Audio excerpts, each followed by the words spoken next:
Have you ever felt it, that sudden, blinding flash of brilliance, a thought that cuts through the noise of your day with the clarity of a diamond? An idea so perfect, so potent, you can almost feel the weight of it in your hands. And in that electric moment, you make a silent promise to yourself, oh, I'll remember this one. This is it. This changes everything. How could I possibly forget something so profound? And then an hour passes. A phone call interrupts. The day moves on. And when you reach back into the archives of your mind to retrieve that golden nugget, there's nothing, just an empty space, a faint echo of a feeling that you were on to something incredible. Gone, vanished, as if a thief in the night stole the blueprints to your future. That is the silent tragedy that plays out in millions of minds every single day. The mind, in its magnificent power, can birth a universe of possibility in a heartbeat and then, just as swiftly, reclaim it into the void. You see, ideas are not loyal servants. They are cosmic whispers. They are fleeting gifts from a source we don't quite understand, arriving without an appointment and without a guarantee. They don't linger patiently, waiting for you to find a pen, to finish your coffee, to feel ready. They arrive, they present themselves, and if you do not honor them with immediate capture, they move on, seeking a mind that will. And here is the part that should keep you awake at night. Some of those forgotten whispers, those lost sparks, could have been worth a fortune. They could have been the seed that grew into a new business, the insight that healed a broken relationship, the key that unlocked a healthier, more vibrant version of you. But because you trusted your memory, because you didn't stop, reach for a piece of paper and anchor that thought to reality, you lost it forever. Think of life as a constant broadcast of opportunities. They are all around us, disguised as a phrase we overhear in a crowd, a line that leaps off the page of a book, a sudden realization during a quiet walk. The person who learns to build a net, to seize these fleeting moments, to hold them, to give them a home where they can be revisited and nurtured, that is the person who rises above the masses. That is the soul who constructs a life of wealth, of deep character, of undeniable purpose. So why do so many of us miss these moments? Because we treat ideas as casual acquaintances rather than life-altering messengers. We have been conditioned to believe that if something is truly important, it will stick. But listen to me. Your mind is a chaotic battlefield. It is juggling grocery lists, unresolved arguments, future anxieties, and past regrets. A brilliant idea floats through that chaos like a single, delicate feather in a hurricane. If you do not reach out and snatch it from the wind, it will be carried away, lost in the storm. And tomorrow, you will be left with nothing but the haunting, intangible feeling that you were on the verge of something magnificent.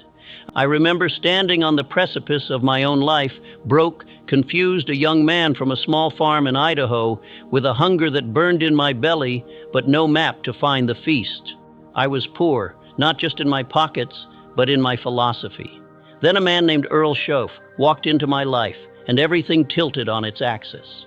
He didn't just look successful, he breathed it. He spoke with a certainty that rearranged the air in the room. And when I, a clueless farm boy, found the courage to ask him his secret, he didn't talk about stocks or real estate or lucky breaks. He looked at me with an intensity that I'll never forget and told me that his entire fortune began with the way he treated his ideas. At first, it sounded almost too simple, too strange. I thought success was a fortress built with bricks of money, talent, and connections. He taught me that I was wrong. Success, he said, is a garden, and ideas are the seeds. Money, talent, luck, those are just the rain and the sun that come after you've planted. The beginning of all fortune, he explained, is a single, captured idea put into practice. And in that moment, I discovered a truth that would become the bedrock of my entire life. One idea, just one, can detonate a revolution in your destiny.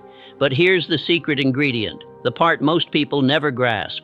You rarely know which idea will be the explosive one. That is precisely why you must become a collector of them all. Most will seem small. Many will appear ordinary. Some might even look worthless at first glance. But every now and then, tucked among the common stones, you will find a diamond so brilliant it can light up the rest of your days. but you will never find it if you don't develop the discipline to pick up every single stone. Have you ever seen a farmer plant a field? He doesn't place one single seed in the dark earth, fold his arms, and demand a harvest. That would be the definition of insanity. No, he plants rows upon rows, thousands of seeds, knowing full well that not everyone will sprout. The birds will get some, the weather will claim others, some will simply fail to ignite, but he plants with unwavering faith, knowing that enough will take root, and from those that do, a harvest will come that can feed a family, a community, a nation. Your ideas are those seeds. Write down enough of them, capture enough of them, and I promise you, you will have your harvest. A journal, then, is not merely a book of blank pages. It is the most sacred ground you will ever own. It is your granary. It is your treasury. It is the one place where you store the invisible seeds that will one day become your visible fortune. That's why I have told anyone who would listen for over 40 years that a simple journal is one of the most profound investments a human being can ever make. I'm not talking about the expensive leather cover or the fancy gilded pages. I'm talking about the priceless contents you pour into it from your own mind and experience. I have shelves in my library lined with these journals, some of them dating back 4 decades. They are my most prized possessions. I can pull one down, a relic from a younger, more foolish version of myself, turn to a random page, and in an instant, I am transported back to the exact moment that a thought first sparked into existence. I can relive the conversation, feel the insight, taste the inspiration. And I'm telling you, with every fiber of my being, that experience is worth more than any pile of gold. Why? Because you can spend a piece of gold only once, but a powerful idea, preserved in ink, you can spend it every single day for the rest of your life. And let me give you another reason why this discipline is not a suggestion, but a necessity, especially for those of us who have seen a few more seasons pass. As the river of time flows, it erodes the shores of your memory. It is an inescapable truth. It doesn't matter how brilliant you believe you are, the crisp details of a conversation, the exact phrasing of a life-changing quote, the sudden flash of a business plan. A day, a week, a month later, they soften. They blur, they fade into an unrecognizable mist. But when you have etched it in ink, you have built a monument against the erosion of time. You have preserved it, and preserved ideas become the building blocks of greatness. Think about every monumental leap forward in human history. The incandescent light bulb, the soaring airplane, the telephone that connected the globe. What do they all share at their core? Someone, somewhere, refused to let a fleeting thought escape. They captured the initial spark. They sketched it on a napkin. They wrote it in a journal. They diagrammed it on a blackboard. They built upon it day after day. Imagine if they had simply said, "What a clever idea, I'll remember that." Our world would be a darker, quieter, and far more isolated place. Now you may not be destined to invent electricity. You may not design a machine that conquers the skies. But you can invent a new way of living. You can design a new way of earning a living for your family. You can create a new depth of connection in your relationships.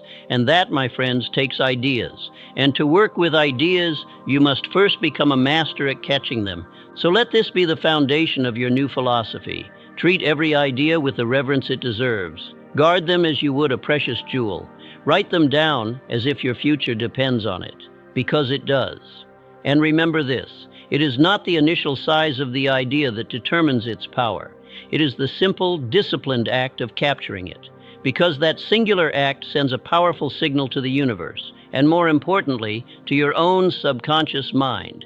It is a declaration that says, "I am ready, I am listening, I am a collector of treasure."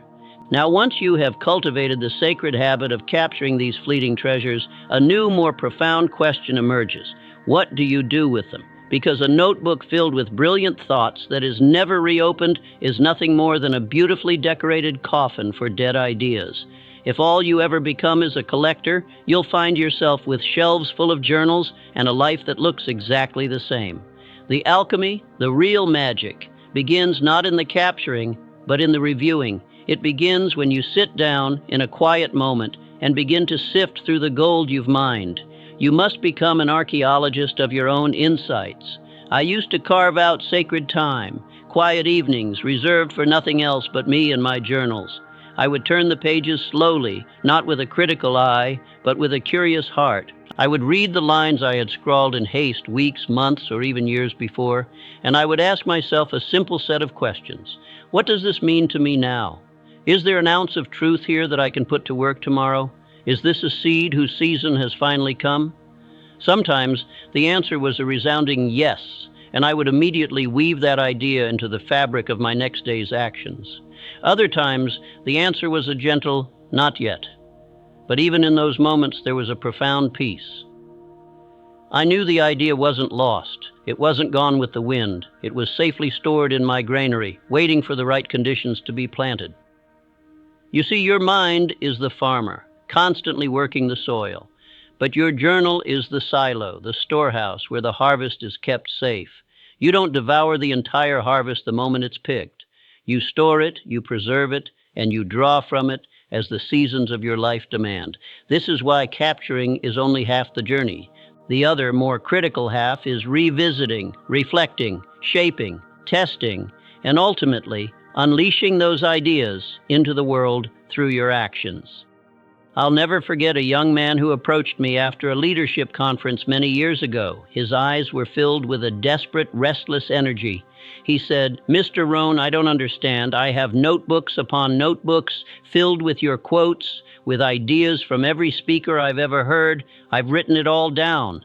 But my life hasn't changed. I don't feel any different. What am I doing wrong?" I looked at him and said, "Son, you are making the most common mistake of all. You are mistaking the act of recording for the act of doing.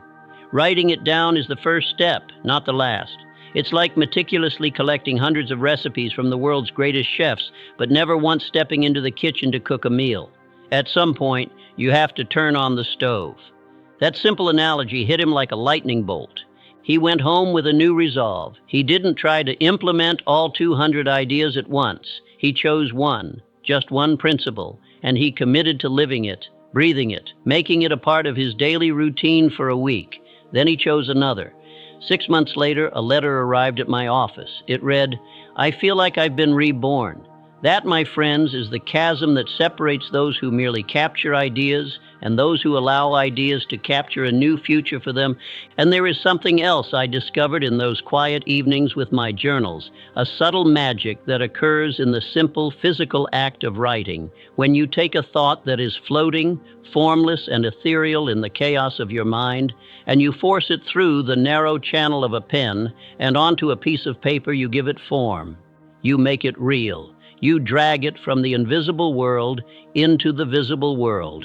And once an idea is visible, everything changes. You can look at it objectively. You can circle it. You can cross it out. You can argue with it. You can sharpen it. You can ask it hard questions. So many times, I'd scribble down a sentence that felt profound in the moment, and then looking at it under the harsh light of the page, I'd ask myself, is this really true?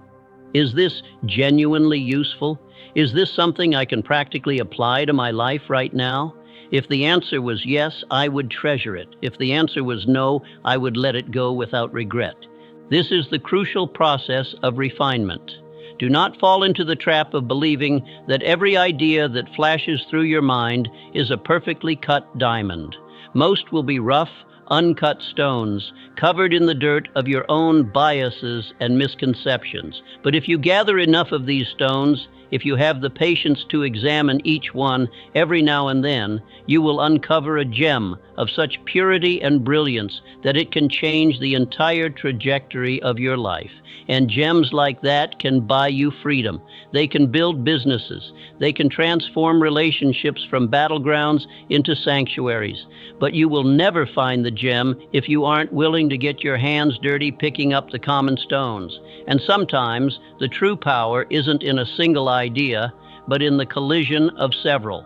One idea, standing alone, might not look like much. It might seem insignificant. But when you place it next to another idea you captured last week and another you overheard last month, suddenly a new picture emerges. A constellation appears where before there were only scattered stars. One note in your journal might be a quote from a Stoic philosopher, another might be a story your grandmother told you, a third might be a personal insight you had while watching your children play. Alone, they are just fragments, but together, reviewed and reflected upon, they can form a powerful, coherent strategy, a plan, a breakthrough that shatters your old limitations. This is why I beg you, do not judge your ideas too quickly. Some need time to marinate. Some need to find their partners. This is why you must give them a safe home, a place where you can review them and give them a chance to mingle, to dance, to multiply. And let me add this crucial point. The discipline of capturing ideas is ultimately an act of profound self-respect. It is a way of honoring your own mind. When you take the time to write down what comes to you, you are sending a powerful message to the deepest part of your being. You are saying, my thoughts have value. My insights matter. What happens inside of me is worthy of being preserved.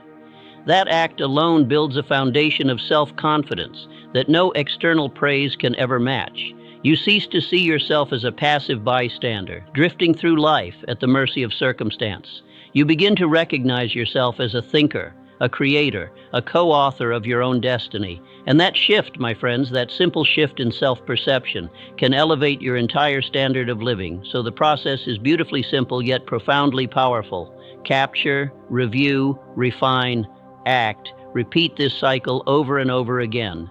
Do it with the discipline of a soldier and the heart of a poet, and you will wake up one day to find you have built not just a library of words, but a life of astonishing results.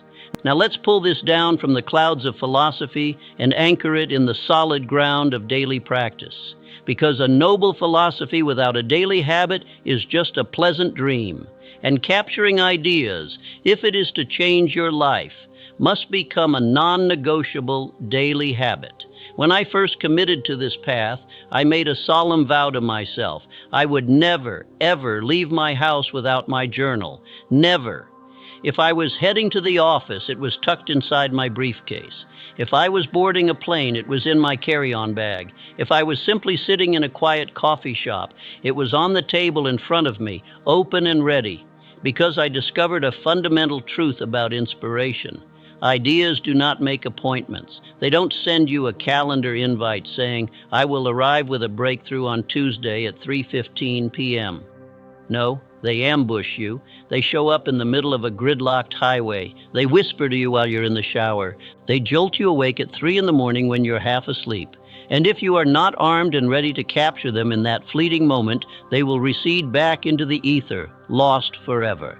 I used to carry small index cards in my shirt pocket for the times when a full journal was too cumbersome. I needed to have something, always, because you never know when the million-dollar idea will strike. Later that evening, I would religiously transfer the notes from those cards into my main journal. That simple system saved me countless ideas that would have otherwise become mental ghosts. Now I can hear the excuses already.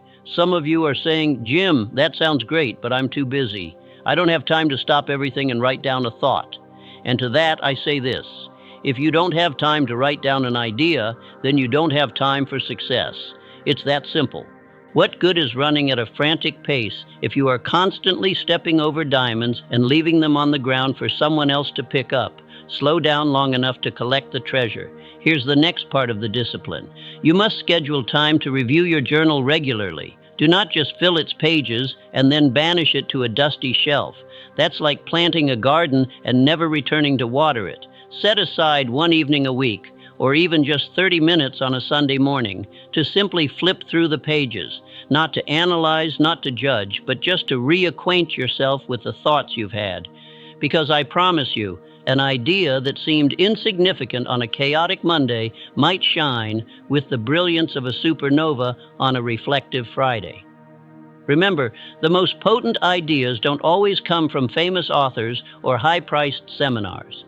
They come from the quiet university of your own life, from conversations with friends, from watching the way people interact, from your own silent reflections on a park bench. That's why your journal must be your constant companion. Take it to the park. Take it on vacation. Take it to dinner. People used to chuckle when they'd see me pull out my little notebook in the middle of a restaurant to jot something down. But I assure you, years later, when they saw the results that habit produced, nobody was laughing anymore. And I want to talk directly about discipline, because discipline is the steel bridge that connects the island of captured ideas to the mainland of a transformed life. It is not enough to have good intentions. It is not enough to say, "I'll write that down someday." You must understand that someday is the address of a bankrupt who lives on a street called nowhere. You must cultivate a sense of immediacy.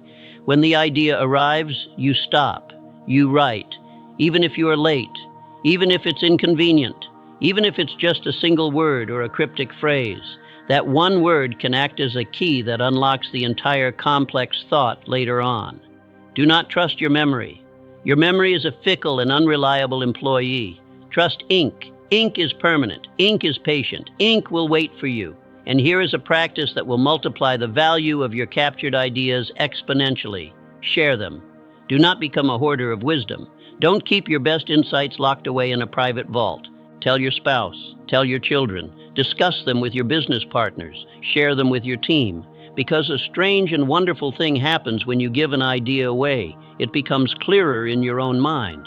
When you are forced to articulate a thought for someone else, you are forced to understand it on a deeper level. Many times I didn't truly know the depth of my own conviction on a subject until I heard myself teaching it to an audience. But here is the critical key. You cannot share what you have not first caught. You cannot pass along the wisdom you allowed to evaporate. That is why the discipline of capturing ideas is not a selfish act. It is an act of service. It is for the people whose lives you will one day touch, for the legacy of wisdom you will one day leave behind. So, the practical process is a 4-step dance. Step 1, always have your net with you, your pen and paper. Step 2, regularly review the treasures you have caught. Step 3, have the courage to test the most promising ideas in the laboratory of your own life. And step 4, generously share your discoveries with others. Master this dance, and what was once a fleeting memory will become a powerful movement that changes not only your life, but the lives of everyone around you. If you can truly grasp the belief that ideas possess the power to fundamentally alter your reality, and I believe this with every cell in my body, then you must begin to treat them with the profound seriousness they command. Most people allow life to simply happen to them. They drift on the currents of circumstance, letting brilliant thoughts, valuable insights, and life-changing epiphanies slip through their fingers like water. And then they stand on the shore of their later years, wondering why their life never became the masterpiece they once dreamed of. It's because they never collected the materials to build it. I vividly recall an evening decades ago after a long seminar. A gentleman, his face etched with frustration, approached me. He explained that he'd been to hundreds of talks, read countless books, and heard thousands of good ideas over the course of his career, but he never seemed to get any real, tangible traction from them. I looked at him and asked a simple question. Where are they? He stared back at me, utterly confused. I elaborated. If those thousands of ideas were truly yours, I said, if you truly possessed them, you could show them to me. You would have them cataloged in a journal, organized in a file, ready to be deployed. Where are they? He looked down at the floor and admitted with a heavy sigh that he had never written any of them down. That was the core of his tragedy. His life was a vast, undiscovered treasure field, but he had never bothered to bring a shovel. Do not let that be your story. Do not let your most brilliant ideas, your most profound insights, your most creative sparks of imagination become ghosts that haunt the hallways of your past.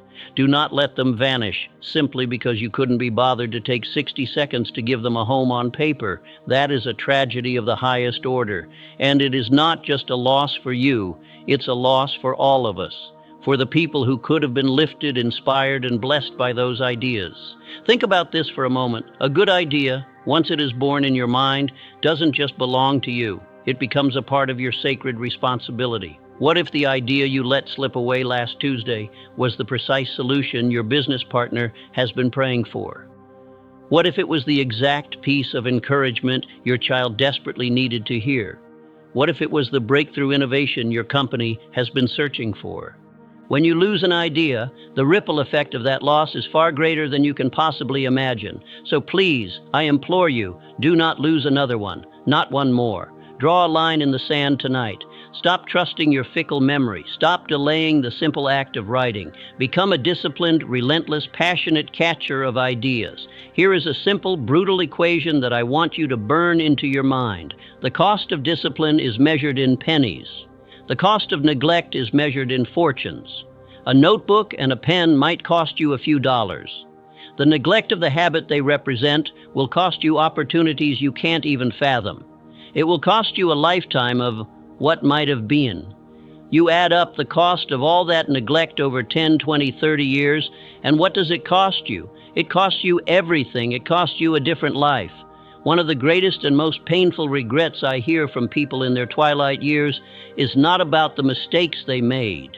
It's about the ideas they never acted on, the books they never wrote, the businesses they never started. They can often recall with painful clarity the moment the idea first came to them.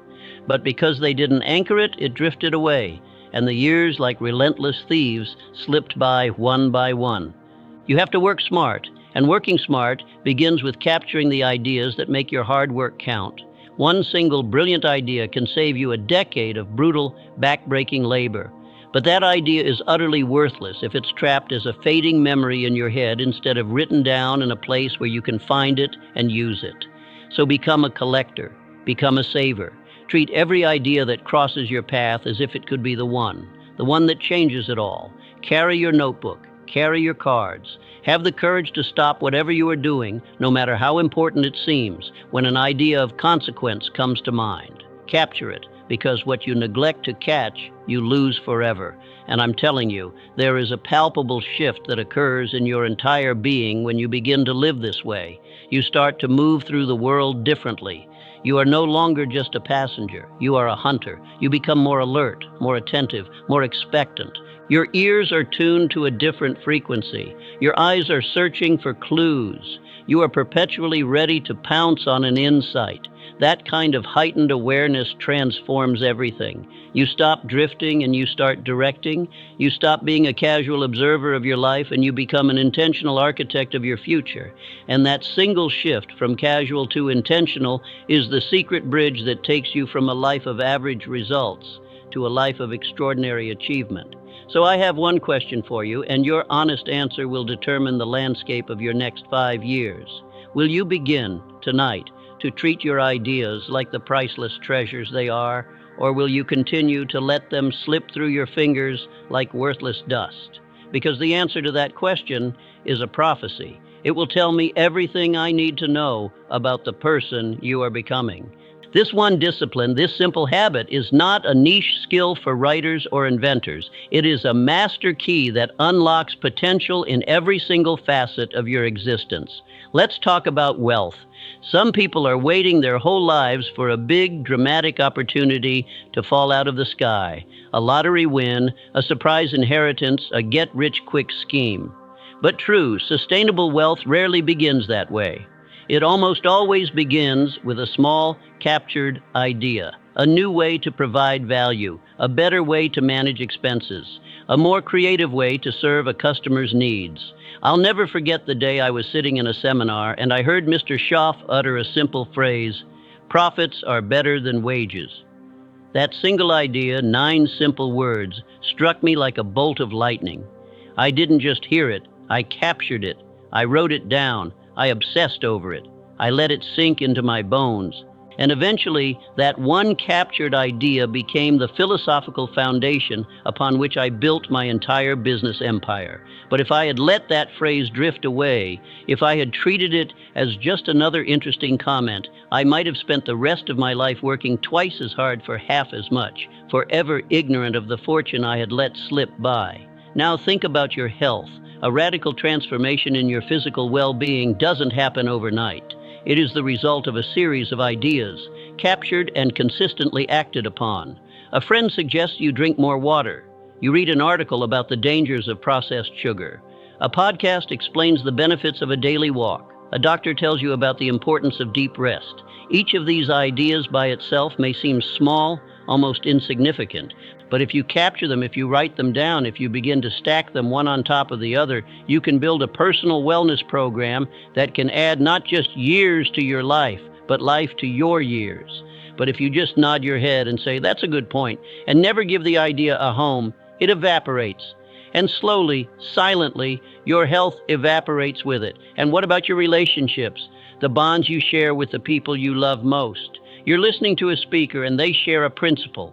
Listen with the intent to understand, not with the intent to reply. It resonates deep within your soul. But if you don't save it, if you don't write it down, you will forget it. And the next time you find yourself in a tense disagreement with your partner or your child, that piece of healing wisdom will be gone, replaced by the old destructive habit of winning the argument. But if you've captured it, reviewed it, meditated on it, you are armed and ready to apply it. One idea can heal a marriage. One idea can bridge the gap between you and your teenager. One idea can make you a better friend, a more respected leader, a more cherished human being. Because leadership, in its purest form, is nothing more than positive influence. And your influence grows in direct proportion to the power of the ideas you have chosen to live by. Great leaders are not just great actors, they are great thinkers. They reflect, they learn, they pass along timeless principles, but you cannot pass along a treasure you do not possess.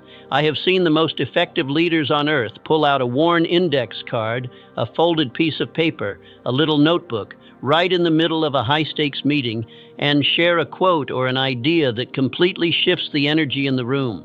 Why could they do that? Because they had it captured. It was ready. It was theirs to give. Leadership is simply ideas in action.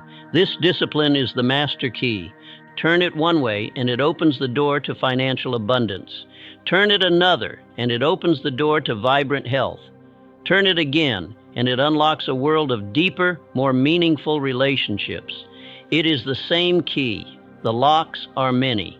You must become the kind of person who is worthy of success. Let me ask you this. How is it possible that two people can sit in the exact same room, listen to the exact same speaker, deliver the exact same message, filled with the exact same stories and principles?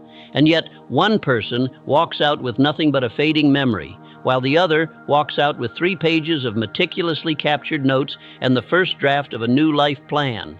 Who do you think will be in a profoundly different place 5 years from now? It was the same opportunity, the same words, the same air. The difference was not in the information delivered. It was in the intention of the receiver. One came to be entertained, the other came to be transformed. One was a passive drifter, the other was an active designer. That is the fundamental difference between living a life by chance and living a life by design. I remember being that broke 25-year-old kid with empty pockets and a head full of excuses. And then I met Earl Schoaf. He didn't give me money. He gave me something infinitely more valuable. He gave me ideas. He gave me a new philosophy. And I made the single most important decision of my life. I started catching it all. I wrote everything down. And slowly, painstakingly, brick by brick, those captured words began to turn into actions. Those actions began to forge new habits. Those habits began to produce new results. And those results, compounded over time, built for me a whole new life. It all started because I refused to let the good ideas slip away. You have got to raise the standard for your own life. Stop being so casual. Stop wandering through your days just hoping for things to get better. Start living with your eyes wide open. Start living alert. Become a hunter of good ideas, because I assure you they are everywhere. They are hiding in the pages of books. They are embedded in the lyrics of songs. They are flowing through every conversation you have. They are literally in the air all around you, but only the prepared mind, the mind armed with a pen and a journal, will ever catch them. Carry that journal with you everywhere. Don't you dare be embarrassed by it. Don't think it's old-fashioned. Don't worry that people will laugh. And if they do laugh, let them. Let them laugh now. Because I promise you, they won't be laughing 5 years from now when your results are radically different and theirs are depressingly the same. Let them call you strange. Strange is better than broke. Strange is better than sick. Strange is better than living a life of quiet desperation. And do not stop with merely catching them. That is only the beginning. You must work them, test them, stretch them, argue with them, share them. An idea put into motion, even imperfectly, is worth 1,000 brilliant ideas left to fade away in the prison of your memory. So what would happen if you began tonight? What if the very next idea you catch is the one that triggers the avalanche of success you've been waiting for? You will never know unless you write it down. You will never know unless you choose to act. This is the definition of maturity. Maturity is the ability to understand and live by this simple ladder of success. If it's worth hearing, it's worth writing. If it's worth writing, it's worth reviewing. And if it's worth reviewing, it's worth acting on. That is the ladder. And the person who commits to climbing it rung by rung, day by day, will inevitably move from the crowded plains of the ordinary to the breathtaking peaks of the extraordinary. Here, let me paint the vision for you 5 years from today. Picture yourself standing in front of a bookshelf in your home. It is lined not with the books of other people, but with the journals of your own life.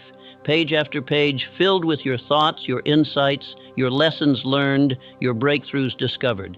A library of your own evolution. That is the payoff. That is the prize. And it all begins today with the simple, humble, yet profoundly powerful decision to pick up a pen, open a notebook, and commit to the discipline of capturing your ideas before they disappear forever. So I want to leave you with one final challenge. This is not a suggestion. It is not a polite recommendation. It is a direct challenge from me to you. Because if what I have shared with you tonight does nothing more than entertain you for an hour, then I have failed in my mission. But if it moves you, if it stirs something within you, if it compels you to take one small action, then we have accomplished something truly important here together. The challenge is this: don't lose another idea. From this moment forward, not one more. Don't let another flash of brilliance, another gift from the universe vanish into the ether. You have already lost enough. Life has already given you too many treasures that you allowed to slip away. That chapter of your life is over. Tonight, we draw a line in the sand. Imagine 5 years from now, the feeling of opening one of those journals, thick with the ink of your journey. Imagine the immense pride you will feel as you hand one of those volumes to your son or your daughter and say, "This is not what I read. This is what I learned. This is what changed our lives. This is the treasure I captured while the rest of the world was asleep." Imagine the unshakable confidence of being able to walk into any room, any negotiation, any challenge, knowing that you are not just showing up with a fallible memory, but with a personal library of hard-won wisdom. That is the gift you can give to your future self. That is the legacy you can build, starting right now. Before I met Mr. Schoaf, my ideas had the life expectancy of a snowflake on a hot stove. They were beautiful for a moment, and then they were gone. But Mr. Schoaf gave me a command that became my mantra. He said, "Don't trust your head, trust the paper."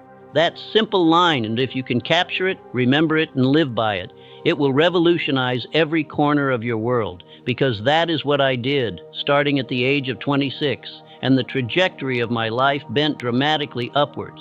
Now, decades later, I stand here and urge you, with all the conviction I possess, to do the same.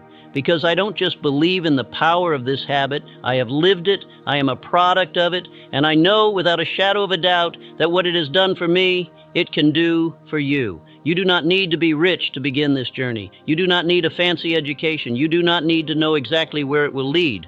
All you need is a notebook, a pen, and the unwavering resolve to never again let a good idea get away from you. That is the start. That is everything. But once you start, you must not stop.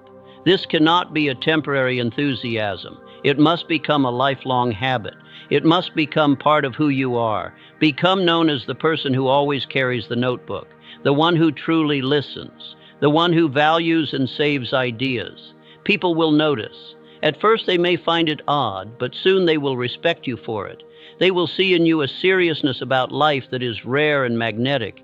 They will say, "There is someone who is going somewhere, and here is the bigger, more beautiful reason to do this." The ideas you capture are not just for you, they are gifts meant to be shared.